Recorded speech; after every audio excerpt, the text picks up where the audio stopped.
எல்லோரும் வந்து ரொம்ப குண்டாக இருந்தாவே இல்லை ஃபேட்டாக தடிமனாக இருந்தாவே அதுதான் கொலஸ்ட்ரால். எக்ஸசைஸ் பண்ணுறதுனால கொலஸ்ட்ரால் குறையுமா குறையாதா? இதுக்கு என்ன வழி அப்படின்றீங்களா? இந்த எக்ஸசைஸ் இதெல்லாம் பண்ண போகிறோம். காலையில் வந்துட்டு நல்லா ஒரு 2 கிலோமீட்டருக்கு போகிறது, திருப்பி ஈவினிங் ஒரு 2 கிலோமீட்டர் 1 கிலோமீட்டர் நல்லா வாக்கிங் ஜாக்கிங் போகிறது, போயிட்டு வரும்போது பக்கத்தில் ஒரு டீ கடையோ இல்லை போண்டா கடையோ பார்த்துட்டு பஜ்ஜி ஒரு 2 பஜ்ஜி நல்லா சூடாக சாப்பிட்டு வந்துடுறது. 8ஆம் அறிவு நேயர்களுக்கு வணக்கம். இன்றைக்கி நம்ம எதை பற்றி பார்க்க போகிறோம் அப்படின்னா, ஒரு எக்ஸசைஸ் பண்ணுறதுனால இல்லை உடற்பயிற்சி நல்லா ஹெவியாக செய்கிறதுனால, ரன்னிங்கு வாக்கிங்கு ஜாக்கிங் போகிறதுனால கொலஸ்ட்ரால் லெவல் வந்து குறையுமா குறையாதா? இதில் இருக்கிற உண்மை என்ன அப்படின்னு நம்ம தெரிஞ்சுக்கலாம். எந்தெந்த மாதிரியான கொலஸ்ட்ரால்லாம் வந்து உடம்புல அதிகமாக இருந்தால் இது வந்து இந்த எக்ஸசைஸ் நமக்கு வந்து பலனளிக்கும், இல்லை இந்தந்த மாதிரியான கொலஸ்ட்ரால் இருந்துச்சுன்னா சுத்தமாக அது பலனளிக்காது, இதில் என்ன உண்மை இருக்குது அப்படின்னு நம்ம முழுசாக தெரிஞ்சுக்கலாம். இப்போது பொதுவாக ஒரு டாக்டர்கிட்ட நம்ம வந்து போகிறோம், ரொம்ப பிபி அதிகமாக இருக்குதுன்னு போகிறோம், இல்லை வந்துட்டு சுகர் கம்ப்ளைண்ட் தொடர்ச்சியாக இருக்குது அப்படின்னு நம்ம போகிறோம், இல்லை வேறு ஏதாச்சும் வந்துட்டு மயக்கம் வருது, இல்லை வேறு ஏதாச்சும் ஒரு உடல் தொந்தரவுக்காக நம்ம போகிறோம் அப்படின்னா அவங்க என்ன பண்ணுவாங்க, லிபிட் ப்ரொஃபைல்னு சொல்லிட்டு ஒரு டெஸ்ட் வந்து பரிந்துரைப்பாங்க. அது பரிந்துரைக்கும் போது அதில் வந்து டோட்டல் கொலஸ்ட்ரால் லெவல் உங்களுக்கு அதிகமாக இருக்குது, இல்லை இந்த கொலஸ்ட்ரால் லெவல் அதிகமாக இருக்குது அப்படின்னு அவங்க சொல்லுவாங்க. சொல்லும்போது சில டயட் ஃபாலோ பண்ணணும்னு சொல்லுவாங்க, மருந்து மாத்திரை தருவாங்க. இதெல்லாம் வாங்கிட்டு வந்து நம்ம வீட்டில் இருக்கிற ஃப்ரெண்ட்ஸ்கிட்டயோ இல்லை வந்து ரிலேட்டிவ்ஸ்கிட்டயோ வந்துட்டு எனக்கு கொலஸ்ட்ரால் அதிகமாக இருக்குதுன்னு டாக்டர் சொல்லிட்டாருப்பா, என்ன பண்ணுறது அப்படின்னு சொல்லிட்டு நம்ம டிஸ்கஸ் பண்ணும்போது அவங்க ஒரு ஆலோசனை கொடுப்பாங்க. என்ன கொடுப்பாங்கன்னா, நீ டெய்லியும் வாக்கிங் போ, டெய்லியும் ரன்னிங் போ, வீட்டில் வந்துட்டு கிணறோ இல்லை வந்துட்டு ஸ்விம்மிங் பூல் அந்த மாதிரி எதுனா இருந்தால் ஸ்விம்மிங் பண்ணு, இல்லை வாரத்துக்கு ஒரு டைம் போய் ஸ்விம்மிங் பண்ணிட்டு வா, இந்த மாதிரியான எக்ஸசைஸ் பண்ணினா உனக்கு நல்ல கொலஸ்ட்ரால் லெவல் குறையும் அப்படின்னு சொல்லிட்டு அவங்களுக்கு தெரிஞ்சது அவங்க சொல்லிடுவாங்க. ஆனால் உண்மையாக வந்துட்டு இந்த மாதிரி எக்ஸசைஸ் பண்ணுறதுனாலையோ இல்லை வந்துட்டு வாக்கிங் ஜாக்கிங் ரன்னிங் இந்த மாதிரி ஸ்விம்மிங் பண்ணுறதுனாலையோ கொலஸ்ட்ரால் குறையுமா அப்படின்னா அதனுடைய உண்மை என்ன அப்படின்றத நம்ம முழுசாக தெரிஞ்சுக்கலாம். விளக்கமாக சொல்கிறேன் நான். இந்த வீடியோவுக்கு நம்ம போகலாம்.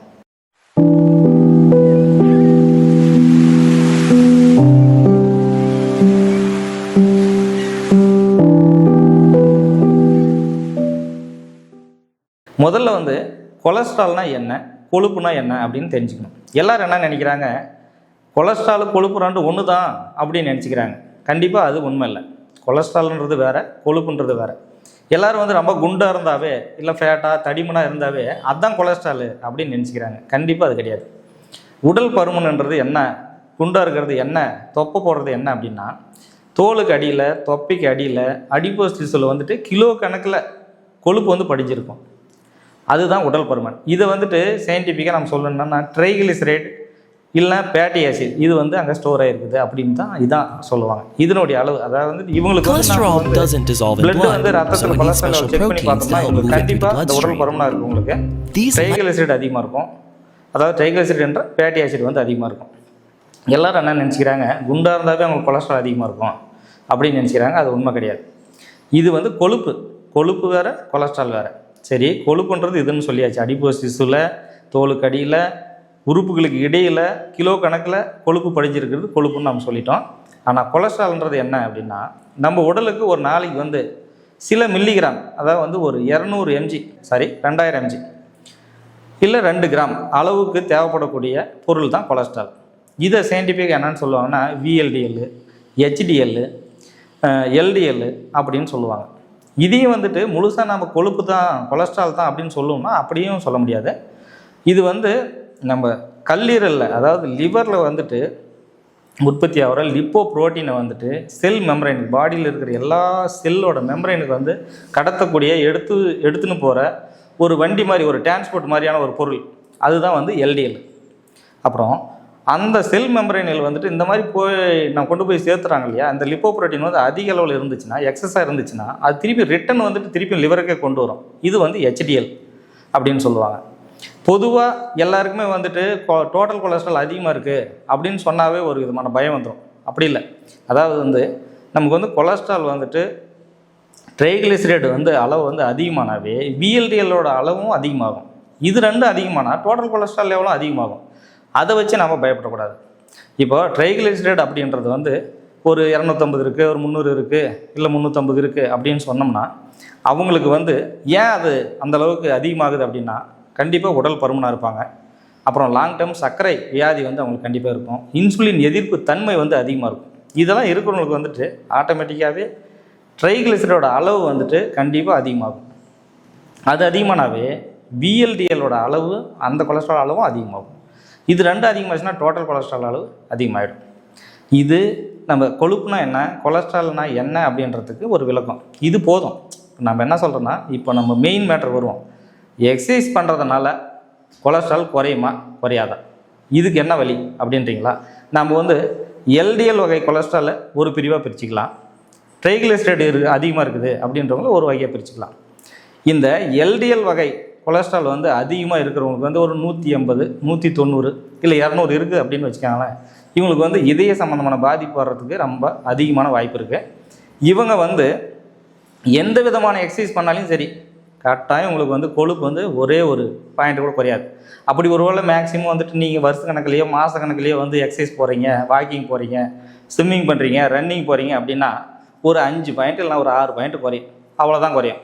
ஏன்னா இந்த LDL கொலஸ்ட்ரால் எதனால் வருதுன்னா, ஒன்று மரபணு சார்ந்து வரும், இல்லைனா என்சைம் சம்மந்தமான குறைபாடுகள் இருந்துச்சுன்னா இது வரும். இல்லை அப்படின்னா சின்ன வயசுலேருந்து அவங்களுக்கு பொதுவாகவே LDL வந்து அதிகமாகவே இருக்கும். இவங்களுக்கெல்லாம் வந்து எக்ஸசைஸ் பண்ணுறதுனால ஒரே ஒரு துளியில் கூட பலன் கிடையாது.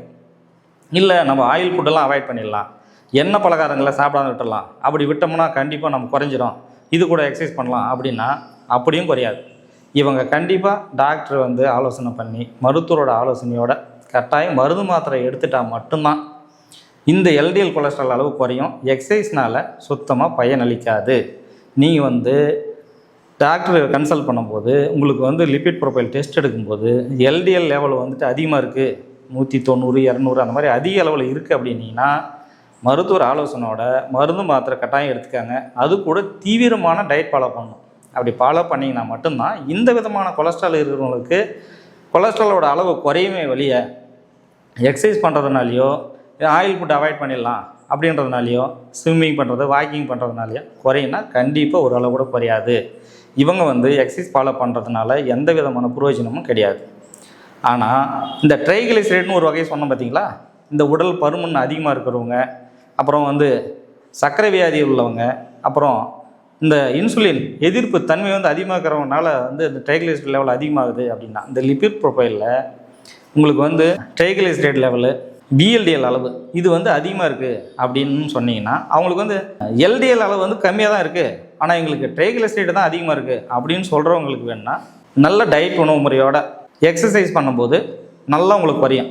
ஏன்னா ட்ரைகிளிசரைடு இருக்கிறவங்க வந்து ஒரு 250 இருக்குது, 300 இருக்குது, 400 பாயிண்ட் இருக்குது.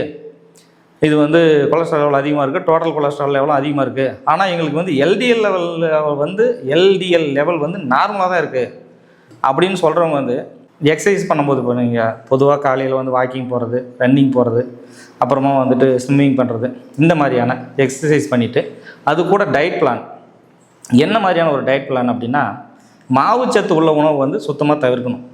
அதை தவிர்த்துட்டு சர்க்கரை சத்து இல்லாத உணவை எடுத்துக்கணும். நாம் அப்படி எடுத்துக்கும்போது இன்சுலின் எதிர்ப்பு தன்மை வந்து குறையும். அப்படி குறையும் போது உங்களுக்கு வந்து ட்ரைகிளிசரைடோட அளவும் நல்லாவே குறையும்.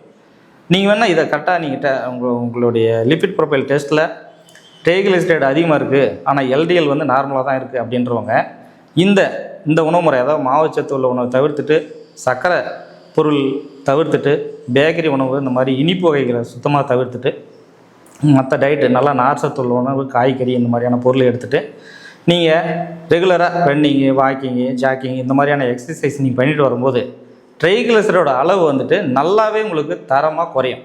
அதில் எந்த வித மாற்றம் இல்லை. இது குறையிறது மட்டும் இல்லாத உங்களுக்கு இது கூட ஒரு நல்ல பயன் கிடைக்கும். என்னென்னா HDLோட அளவு வந்துட்டு மைல்டாக அதிகரிக்கும். ஏன்னா இது வந்து நல்ல கொலஸ்ட்ரால், லிப்போப்ரோட்டீன் அளவு வந்துட்டு உங்களுக்கு அதிகரிக்கும். அப்படி அதிகரிக்கும் போது என்ன ஆகும்னா இதயம் சம்மந்தப்பட்ட பிரச்சனை வர்றது வந்து தவிர்க்கப்படும். தேவையில்லாமல் சம்மந்தம் இல்லாமல் சீக்கிரமாக வந்துட்டு அந்த இதய சம்மந்தப்பட்ட பிரச்சனை வந்து உங்களுக்கு வராது. இந்த மாதிரியான ட்ரைகிளிசரைடு அளவு அதிகமாக உள்ளவங்க இந்த எக்ஸசைஸும் எடுத்துகிட்டு இந்த உணவு முறையும் எடுத்துகிட்டு வரும்போது எக்ஸ்ட்ரா போனஸாக உங்களுக்கு என்ன கிடைக்குன்னா HDL அளவு வந்துட்டு மைல்டு அதிகரிக்கும். அது உங்களுக்கு நல்ல உடலுக்கு வந்து நல்ல நன்மை பயக்கும், நல்லா இதாக இருக்கும்.